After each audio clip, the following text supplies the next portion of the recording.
estar con ustedes. Un agradecimiento muy grande a la directora del Seminario de Derecho Administrativo, la doctora Lupita Fernández Ruiz, a mis colegas Grace, Gloria, Carla, Brenda, Laura.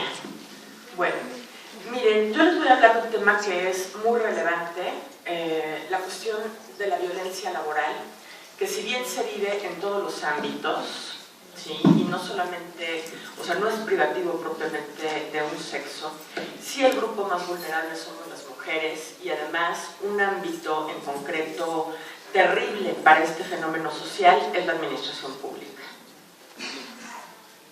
En general, la violencia que es ejercida contra las personas que laboran en el gobierno se denomina violencia política burocrática. Y como les digo, no es privativa por razón de sexo, ¿no? Puede ser para cualquier persona.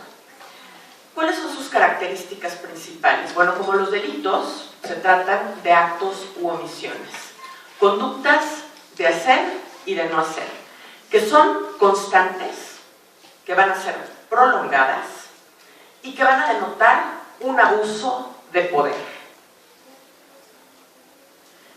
¿Y a qué están dirigidas? ¿Cuál es el objetivo del agresor? El agresor busca dominar, someter, controlar, agredir, discriminar y o, porque pueden ser varias a la vez, anular a los trabajadores al servicio del gobierno. Su ejecución, si es importante destacarlo, tiene una aplicación diferenciada por razón de sexo. En este sentido, las mujeres somos el grupo más vulnerable de la violencia político-burocrática, ¿sí? Y particularmente cierto tipo de mujeres. Las madres solteras, las mujeres solas, las mujeres homosexuales. Y bueno, de ahí otro tipo de discriminaciones, como por ejemplo aquellas que pertenecen a alguna etnia, por cuestiones raciales, alguna comunidad indígena, si son adultas mayores, o sea, todavía se suma una mayor discriminación. La Organización Internacional del Trabajo, la OIT, ha señalado que 1 de cada 10 trabajadores en el mundo es objeto de violencia laboral. Y de 100 casos que existen de violencia laboral, resulta que en el 75% de ellos, las mujeres somos las víctimas. Entonces se podrán imaginar, o sea, 75%. ¿Cuáles son estas causas de aplicación diferenciada de la violencia política burocrática? De aquella violencia laboral que se ejerce contra particularmente las mujeres en el gobierno. Bueno, en principio, los roles de género, en segundo término, la estructura que tiene la administración pública, y en tercer lugar ya son peculiaridades de la víctima, características particulares. Bueno, los roles de género, como ya se ha dicho en esta mesa y en la segunda parte, en la primera parte del evento, es una construcción social y yo me atrevería a decir que incluso es histórica y cultural del papel que se espera que tengamos hombres y mujeres. A los hombres les está permitido o deben de ser desplegado su actuar en el ámbito público. Se consideran los principales proveedores del hogar y su comportamiento no se juzga. Se pueden comportar como bien les venga en gana, incluso desplegando violencia, y no tienen por qué ser juzgados. No obstante, en el caso de las mujeres, nuestro desarrollo se restringe al ámbito privado, a una función de naturaleza reproductiva, a la atención y cuidado del hogar, del marido y de los descendientes. Y además, toda esta actividad, ¿sí?, todo este ámbito de ejercicio en el ámbito privado tiene que ser con una actitud de sumisión y de obediencia. En cuanto a la estructura de la administración pública, que son precisamente las causas de por qué es mayor la violencia laboral en el caso de las mujeres, ¿sí? Y en todas las estructuras públicas y privadas. Bueno, resulta que la administración pública, como la maestra Brenda ya lo señaló, mientras más alto es el mando, resulta que hay una mayor presencia masculina y una mínima presencia femenina, hay una mínima representación. Normalmente en las estructuras laborales, tanto en el poder público como en el ámbito privado, las mujeres estamos relegadas a los ámbitos o los puestos medios y bajos. Y también, motivo de la violencia laboral son las características particulares que tienen las víctimas. Características tales como, por ejemplo, un carácter pasivo, tener una alta resistencia a los ataques, la necesidad económica, la falta de experiencia y también el miedo a defenderse ante la amenaza de perder el trabajo. Entonces, estos factores son los que contribuyen a la violencia laboral contra las mujeres. En cualquier ámbito, pero yo me atrevo a decir que el ámbito de la administración pública es muy agresivo. ¿Quiénes son los sujetos activos? Tristemente no únicamente son las personas de sexo masculino, también las propias mujeres. Y sí me interesa destacar esto, cómo es posible que las propias mujeres violentemos a otras mujeres, ¿sí? En contra de lo que es la sororidad, en contra de lo que es la hermandad, ese sentido de lealtad, de solidaridad que tenemos que tener entre nosotras, esa empatía. Bueno, ¿qué tipo de mujeres? Hago énfasis en esto porque no necesitamos enfatizar en por qué somos violentadas por los hombres. Tiene que ver pues con el sentido, con el sistema patriarcal en el que vivimos, como ya dijimos, las características peculiares de las víctimas, los roles de género, ¿sí? La estructura de la misma administración pública. No, en el caso de las mujeres hay que tomar en consideración que violentan a otras cuando carecen de autoestima, cuando son competitivas, y al ser competitivas son comúnmente envidiosas, porque se están comparando con otras. Siempre, y eso va a ser, es una cuestión natural, habrá gente que tenga mayores cualidades, ¿sí? Entonces no tenemos por qué compararnos, centrarnos en nosotras mismas, en quiénes somos, ¿sí? No tener un comparativo con nadie, porque de ahí se genera la envidia, la competencia. Además, las mujeres que violentan a otras carecen de un sentido del valor propio. Entonces, si ni siquiera se reconocen el valor a sí mismas, ¿cómo le pueden reconocer un valor a otra mujer? Y además, son mujeres que han sido violentadas. Y por ese simple hecho, piensan que otras tienen que pagar una cuota, ¿sí? Merecen y también deben de ser violentadas. ¿Pero por qué? Si ya algunas hemos sido objeto de violencia, yo creo que no tenemos por qué pensar que las demás merecen sufrir lo mismo. Al contrario, a las más jóvenes tenemos y debemos que allanarles el camino. Bueno, ¿en qué relaciones laborales se presenta la violencia política democrática? La más común, evidentemente, es de superior a inferior jerárquico, ¿sí? Porque son personas que tienen mando, porque ejercen abusivamente su autoridad, a veces ejercen facultades discrecionales y no tienen un respeto de los derechos laborales elementales. También no debemos olvidar que puede haber otro tipo de dinámicas laborales, por ejemplo, de inferior a superior jerárquico, ¿sí? Que sea violentado, o entre mismos subordinados. ¿Qué conductas de violencia pueden existir en el ámbito de la administración pública o en el ámbito laboral en general? Bueno, una valoración inferior del trabajo femenino. Está comprobado que existe una diferencia de salarios entre hombres y mujeres, aun cuando realicemos igual trabajo. En la administración pública es muy común que, por ejemplo, existen direcciones, existen subdirecciones, pero tienen distintas claves en la nómina. Entonces puede haber una subdirección A, B y C. Las mujeres generalmente ganamos así, ¿sí? D o C, ¿no? Lo menos, y los hombres ganan A, aunque realicemos el mismo trabajo, ¿sí? Generalmente no se nos promociona a un mejor puesto a pesar de que tenemos la calificación técnica, profesional y la experiencia requerida para el puesto.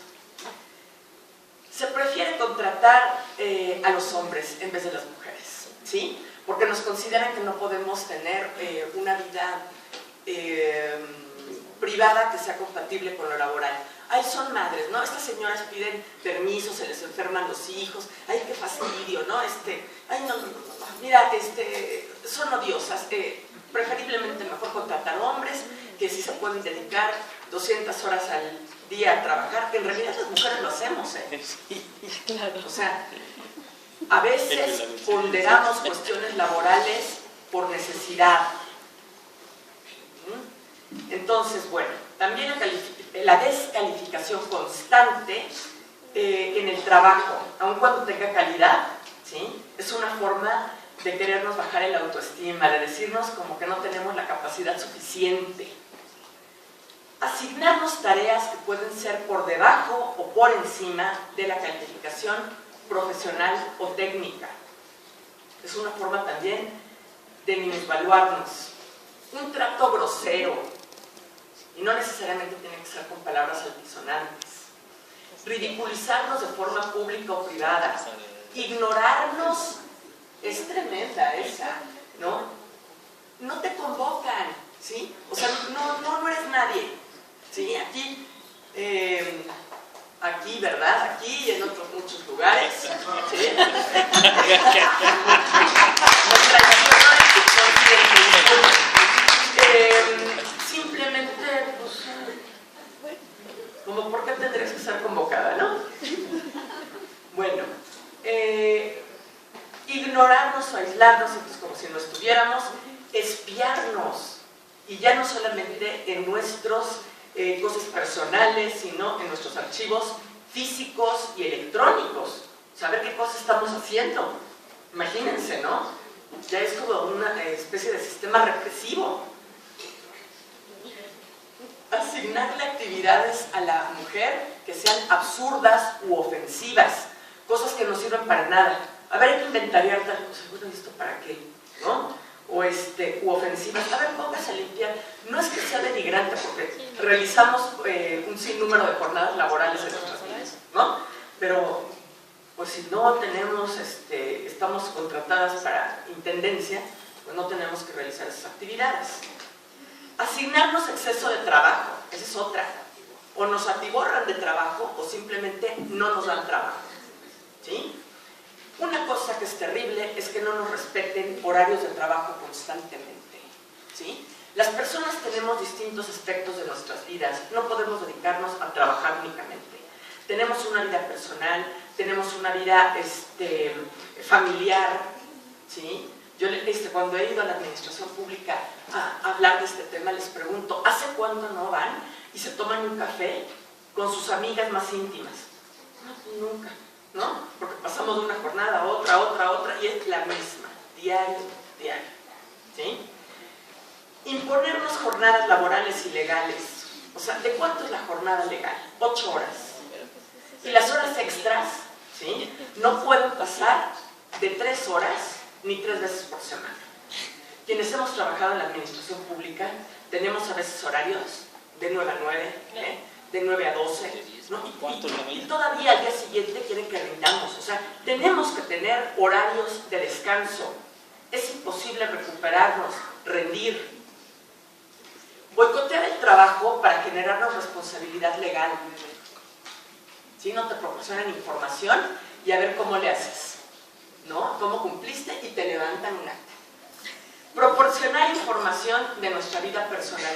Ahí esta mujer es esto, esta mujer es el otro. Bueno, ¿qué les importa? ¿No? Eso es un ámbito de nuestra competencia privado. Hacernos falsas acusaciones. Propagar chismes o rumores. Y luego algo que es terrible, la inestabilidad laboral a la que todos estamos sujetos, ¿no? cambia una administración y resulta que, no, ya ustedes ya se van. ¿Pero por qué? ¿No? Que el cambio de administración tiene que perjudicarnos necesariamente. ¿Por qué tendría que perjudicarnos? No, porque vienen con un nuevo equipo. O sea, ¿y qué que vengan con un nuevo equipo? Por eso vas a desestimar el valor, la trascendencia, la antigüedad, el trabajo que ha realizado una persona. Yo creo que no es válido. Y bueno, hay violencia sexual, desgraciadamente, como el hostigamiento sexual. Sí, el estarnos, incluso, puede ser exagerado, pero le estamos diciendo, ay, oiga, qué guapa es usted. Me arreglo para mí, no le estoy preguntando su opinión. Sí, perdón, pero es hostigamiento sexual, ¿eh? Y hay veces que no son con palabras. Las miradas que te hacen sentirte incómoda y como, ¿no me podría devolver mi ropa? ¿No? Ya que me desvistió por completo. Es hostigamiento sexual. El abuso sexual, o sea, son tocamientos. Y bueno, ya algo muchísimo más grave, como es la violación, que se puede actualizar en los ámbitos laborales. ¿Cuál es la finalidad de todas estas conductas? Bueno, buscan generar un ambiente de trabajo que sea hostil, que sea insoportable, para cansar a la víctima, a la trabajadora, y lograr que por sí misma renuncie y no tenga derecho a nada. ¿Sí? ¿Qué consecuencias genera la violencia política burocrática en la víctima? Bueno, imagínense, graves consecuencias en la salud. Quienes hemos padecido este grave problema, ansiedad, desgano, no tenemos ganas de trabajar, agresividad, sentimientos de culpa, una baja autoestima, no nos concentramos, por eso tenemos desorganización, olvidos, una desconfianza hasta en lo que estamos haciendo y en las demás personas. Somatizamos físicamente ese sentimiento en dolores de cabeza, fatiga crónica, no nos podemos ni levantar a veces, dolores musculares, personas que dejan de caminar, que les duele la espalda, pérdida o aumento de apetito, o bajamos de peso brutalmente o subimos, alteración del sueño, alergias, trastornos gastrointestinales, depresión, que la depresión es una enfermedad psiquiátrica, y el aislamiento. Y también, no solamente en la víctima, bueno, en la víctima se generan ese tipo de consecuencias físicas y psicoemocionales, ¿sí? Pero, ¿qué consecuencias se generan en la administración pública? ¿Qué impacto hay? Pues una falta de funcionalidad del país, ¿sí? Las personas no realizan el trabajo que deben de realizar y el país no es funcional. Daños a la imagen de las instituciones, precisamente porque tienen tolerancia hacia la violencia laboral. Pérdidas financieras del propio gobierno. Se afecta la productividad. Quienes tienen fatiga crónica, quienes se sienten enfermos, quienes tienen desgano, quienes tienen depresión, evidentemente que no producen en la cantidad y en la calidad que se requiere. Y eso no se entiende. El ejercicio también de acciones legales, de naturaleza administrativa, civil y penal. Accidentes de trabajo, porque las personas no están concentradas, ¿sí? Tienen olvidos a veces de cómo controlar, por ejemplo, determinada maquinaria o determinadas cuestiones que pueden ser por su naturaleza peligrosas, ¿sí? Entonces hay accidentes de trabajo e incluso las víctimas ya ni siquiera desean ir a trabajar y empiezan a faltar, ausentismo. Y el marco normativo. Bueno, por leyes no paramos en este país, ¿eh?